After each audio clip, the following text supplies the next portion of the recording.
আমি তোমাদের একটি গল্প বলবো, ক্ষুধার যন্ত্রণায় অনুপ্রাণিত ও অন্ধকার রাতের আতঙ্কে অলংকৃত গল্প।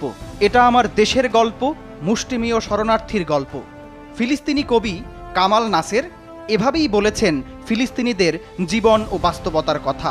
হত্যা খেলায় মেতে ওঠা, শক্তির বাহাদুরিতে অন্ধ মানুষ কতটা নিষ্ঠুর হতে পারে তা আজ দেখা যাচ্ছে গাজার মরুভূখণ্ডে। গাজা উপত্যকার মানুষদের এসব কষ্টের দিনে ফিলিস্তিনে এসেছে ঈদের বার্তা। বিশ্বের কোটি কোটি মুসলিমদের অন্যতম বড় ধর্মীয় উৎসব ঈদ উল ফিতর। ঈদ মানে খুশি, ঈদ মানে আনন্দ। কিন্তু গাজার মুসলিমদের কাছে ঈদ এমন নয়। এখানে প্রতি মুহূর্তে বেঁচে থাকার জন্য লড়াই করতে হয়। সেখানে বাকি বিশ্বের মতো নেই ঈদের আনন্দ। ধ্বংসযজ্ঞ ও মৃত্যুর শঙ্কা নিয়েই তারা আদায় করেন পবিত্র ঈদের নামাজ। বুধবার গাজায় ধ্বংসপ্রাপ্ত মসজিদেই ঈদের নামাজ আদায় করেন তারা। সকালে রাফা শহরের মসজিদের ধ্বংসাবশেষের পাশেই ফিলিস্তিনিদের ঈদ উল ফিতরের নামাজ আদায় করতে দেখা যায়। গাজার স্বাস্থ্য মন্ত্রণালয় জানিয়েছে, বুধবার ঈদের দিনেও গাজার বিভিন্ন স্থানে হামলা চালিয়েছে ইসরায়েলি বাহিনী।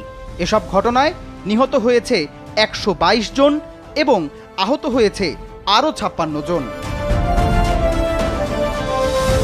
গতকাল মঙ্গলবার পবিত্র ঈদ উল ফিতর উপলক্ষে দেয়া ভাষণে ফিলিস্তিনের জনগণের ওপর হামলা বন্ধের আহ্বান জানিয়েছেন সৌদি আরবের বাদশাহ সালমান। তিনি নিরাপদ ত্রাণ করিডোরের ব্যবস্থা করে ফিলিস্তিনিদের একটি স্বাধীন রাষ্ট্র প্রতিষ্ঠা এবং নিরাপদে বসবাস সহ সব ধরনের বৈধ অধিকার দিয়ে তাদের দুর্ভোগ অবসানেরও আহ্বান জানান। মার্কিন প্রেসিডেন্ট জো বাইডেনও গাজায় যুদ্ধ বন্ধ করার জন্য আহ্বান জানিয়েছেন। যুদ্ধ পরিচালনার বিষয়ে ইসরায়েলের প্রধানমন্ত্রী বেনিয়ামিন নেতানিয়াহুর দৃষ্টিভঙ্গিকে ভুল হিসাবে আখ্যায়িত করেছেন এই মার্কিন নেতা।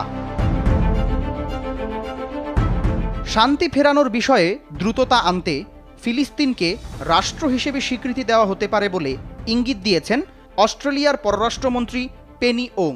তবে সেক্ষেত্রে সরকার চালনায় হামাসের কোনো ভূমিকা থাকতে পারবে না বলে বিষয়টি তিনি স্পষ্ট করে দিয়েছেন। বিবিসির এক প্রতিবেদনে এ তথ্য জানা যায়। এছাড়াও ইসরায়েলি বিমান হামলায় একজন অস্ট্রেলিয়ান ত্রাণকর্মী এবং আরও 6 জন নিহত হওয়ার ঘটনাতে তিনি উদ্বেগ প্রকাশ করেছেন।